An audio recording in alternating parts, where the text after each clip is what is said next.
Everyone, कैसे हैं आप सब। आई होप आप बहुत ही अच्छे होंगे, स्वस्थ होंगे, मस्त होंगे। और कैसी रही आपकी महाशिवरात्रि। आई होप बहुत ही अच्छी रही होगी। तो जैसे कि आपने थंबनेल और टाइटल आपने देख ही लिया होगा, तो चलिए चलते हैं टॉपिक की ओर।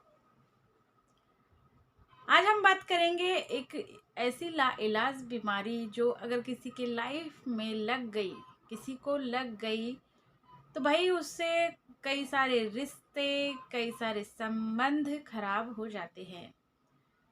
तो हम बात कर रहे हैं शक।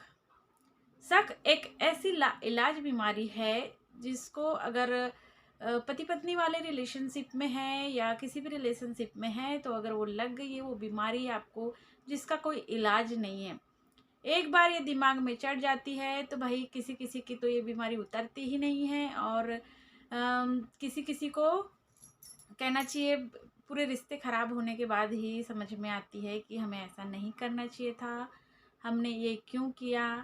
भाई तो टाइम के चलते अगर आप हस्बैंड वाइफ है और आपके रिश्ते में ये शक वाली बीमारी है, तो प्लीज़ इसे दूर करिए। कोई भी रिश्ता ट्रस्ट के ऊपर, विश्वास के ऊपर टिकता है। अगर आपके रिश्तों में विश्वास ही नहीं है तो वो रिश्ता ज़्यादा दूर तक नहीं चल पाएगा। चलता भी है तो बस डेली के लड़ाई झगड़े, जिससे आपकी मेंटली हेल्थ बिल्कुल ख़राब हो जाती है, आप मेंटली डिस्टर्ब रहते हैं, डिप्रेशन में चले जाते हैं। ऐसी बहुत सारी एक्टिविटीज़ आपके जो लाइफ में डेली डेली होते रहती है, तो उससे आपकी लाइफ ख़राब होती है। और जो डेली का है वो अगर चलते रहता है, जो शक वाला है, या फिर किसी भी इशू को लेकर जो झगड़े चलते हैं, वो लाइफ को ख़राब ही करते हैं। तो चलिए, जब हम बात कर रहे हैं शक की बीमारी, ये एक ऐसी बीमारी है कि जिसका कोई इलाज नहीं होता। ये पूरे रिश्ते नाते संबंध हर चीज़ को ख़राब कर देने वाली बीमारी है।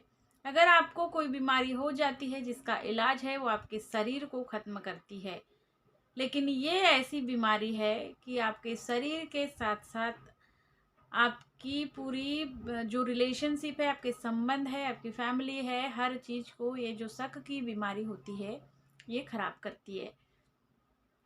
अगर कोई हस्बैंड अपनी वाइफ पे शक कर रहा है, तो वो अगर गलत नहीं है, वो गलत नहीं है, लेकिन आप डेली डेली शक कर रहे हैं, तो वो डिप्रेशन में चले जाती, या फिर आपके रोज़ के लड़ाई झगड़े होते हैं।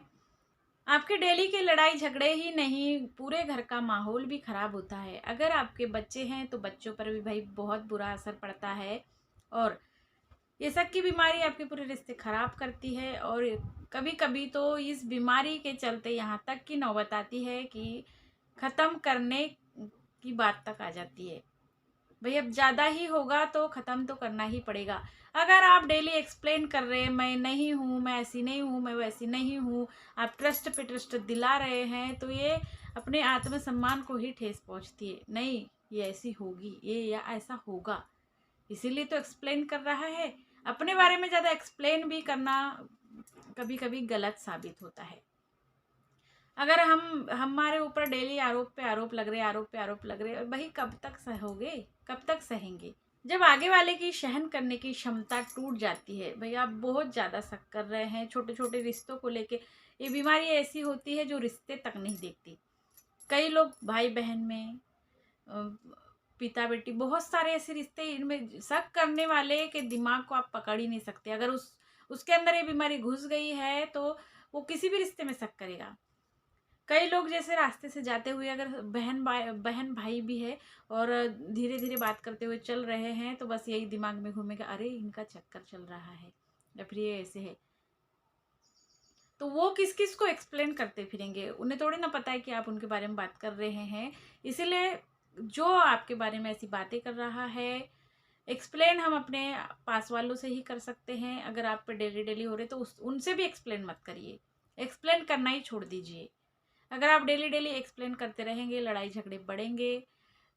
जब आगे वाला ट्रस्ट ही नहीं करना चाहता, जब उसे तोड़ना ही है, फाइनली पूछ लीजिए, तोड़ना ही है तो एक्सप्लेन करने की ज़रूरत ही नहीं है। तुम अलग हम अलग, ये बीमारी यहाँ तक कर डालती है। ये जो शक की बीमारी है ना, हर रिश्ते को गलत नज़र से देखती है। कई हस्बैंड्स तो किसी पर्सनल को मैं टारगेट नहीं कर रही हूँ, लेकिन कई हस्बैंड लोग अपनी वाइफ पे अगर शक कर रहे हैं तो बस यहाँ मत जाओ, वहाँ मत जाओ, ये मत पहनो, वो मत पहनो, ऐसे बाल मत रखो, वैसे बाल मत रखो। भाई किसी की गंदी नज़र पड़ जाएगी तो, आपकी बीवी को कोई चुरा के ले गया तो, अरे क्या है यार। आपके साथ जा रही है, वो आपके साथ रह रही है, तो इतना तो समझो कि भाई ट्रस्ट है, आपको वो प्यार करती तभी तो आपके साथ रह रही है ना। अब कोई वाइफ भी होती है, हम पर्सनली हस्बैंड लोगों को ही टारगेट नहीं कर सकते, वाइफ भी होती है कि उधर देख लिए, इधर देख लिए, इसके साथ बात कर लिए, उसके साथ बात कर लिए, साथ में रहते हैं। कई लोग सालों से रहते हुए भी इस बीमारी को निकाल ही नहीं पाते हैं। कई सालों से साथ में रहने के बाद भी इस बीमारी को निकाल ही नहीं पाते हैं। बाहर आइए, ट्रस्ट करिए और फिर देखिए आपकी लाइफ कैसी होती है। पूरे रिश्ते खराब कर डालती है। अगर ये बीमारी किसी में घुस गई तो भाई इसका तो इलाज ही नहीं है, आप कितना ही कर डालो। अगर जिस इंसान की फितरत ही शक करना है तो वो कभी सुधर ही नहीं सकता। और कहते हैं जो जैसा रहता है वैसा सोचता है, और ये बात 80% तक सच है। कई लोग कहते हैं कि, कई सारे वीडियोज में मैंने देखा है कि उन्होंने कहा है कि किसी रिश्ते में अगर शक ज़्यादा है तो वो बहुत ज़्यादा प्यार करते हैं। अरे काहे का प्यार, अगर रोज रोज तुम हर बात पे, अगर जिसके मन में शक है, अगर एकदम क्लोजली फ्रेंड भी है और बहन भाई भी है, अगर पास पास में धीरे धीरे करके बात कर रहे हैं तो वो उसको भी गलत ही नज़र से देखेगा। क्यों? क्योंकि उसके दिमाग में शक का जो कीड़ा है ना, उसको आप बदल नहीं सकते। शक की जो बीमारी है वो हर रिश्ते को गलत तरीके से देखती है। अगर हमारे मन में किसी के लिए शक है और वो कुछ नहीं भी कर रहा है, तो हम अगर वो छोटे छोटे जो उनकी एक्टिविटीज़ रहती है, उनकी बातें हैं, उनमें भी हम गलत तरीके से मतलब निकालेंगे, गलत तरीके से देखेंगे। ऐसी होती शक की बीमारी। तो प्लीज़ कोई भी रिश्ता, किसी भी रिश्ते की नींव विश्वास के दम पे टिकी होती है। तो अपने लाइफ पार्टनर, कोई अगर एक दो बार आपको ट्रस्ट दिला रहा है, आप पे आपको बोल रहा है कि यकीन करो हम ऐसे नहीं है वैसे नहीं है, तो ट्रस्ट करो ना। जब जब रिश्ते बने हैं तो ट्रस्ट करो और आगे बढ़ाओ। अगर आप रोज रोज रोज रोज डाउट करेंगे तो उससे आपके डेली के झगड़े बढ़ेंगे, आपका माहौल ख़राब हो जाएगा। मेंटली हेल्थ तो इतनी भाई ख़राब हो जाती है कि पूछो ही मत। कई लोग डिप्रेशन में चले जाते हैं, और कई लोगों के रिश्ते, अगर बच्चे हैं और आप अलग अलग हो गए तो आपके जो बच्चों का है उनका भविष्य ख़राब हो जाता है। अलग अलग पेरेंट्स अलग अलग रहते हैं, तो ये सब चीज़ें ना करें। भाई शक की बीमारी बहुत ख़राब होती है। अगर शक की दीमक लग गई अगर किसी के लाइफ में, तो वो दीमक जाती ही नहीं है। बहुत कम, ऐसा रेयरली होता है कि चले जाए, लेकिन ये जाती ही नहीं है। तो प्लीज़ आपसे रिक्वेस्ट है कि अगर आपके रिलेशनशिप में कई, ऐसा नहीं है कि हस्बैंड लोग ही डाउट करते हैं, कोई भी रिश्ता हो, पत्नियां भी डाउट करती है।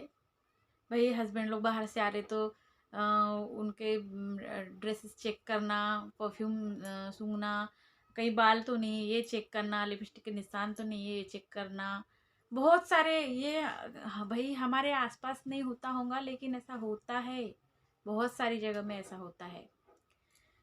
तो आपसे बहुत सारी मैं हाथ जोड़ के रिक्वेस्ट करती हूँ कि आपका अपना जो रिश्ता है बहुत अच्छा चल रहा है, तो इसमें शक को तो आने ही मत दीजिए। अगर इसको आपने आने दिया तो आपको ये, अगर आपके बीच में आ गया तो आपके बीच में एक दीवार बन जाएगी और आप दीवार के इस तरफ उस तरफ हो जाएंगे। सो प्लीज़ ये जो डाउट की बीमारी है इसको बीच में ना आने दे, और आपका जो रिश्ता है उसे अच्छे से चलाइए। कोई भी रिश्ता ट्रस्ट के ऊपर टिका हुआ होता है, और उससे फैमिली हो, आपकी हेल्थ हो, जो भी सब परफेक्ट रहता है। सो प्लीज़ जो डाउट की बीमारी है इसे बीच में ना आने दे। भाई बहुत ख़राब होती है, इसका कीड़ा एक बार दिमाग में चढ़ गया तो उतरता नहीं है। तो प्लीज़ इस कीड़े को अपने दिमाग में आने ही मत दीजिए। बहुत सारे ऐसे रिश्ते हैं ख़राब हो गए हैं, डेली के लड़ाई झगड़े चलते रहते हैं, अलग अलग रहते हैं। बहुत सारे लोगों की लाइफ में ऐसा होता है। शक की बीमारी है, बहुत लोगों को परेशान करके रखी है। इस बीमारी को लाइए मत, हंसी खुशी अपना संसार चलाइए और स्वस्थ रहिए, मस्त रहिए। अगर वीडियो थोड़ी इन्फॉर्मेटिव लगी हो तो प्लीज़ लाइक शेयर सब्सक्राइब जरूर करिए।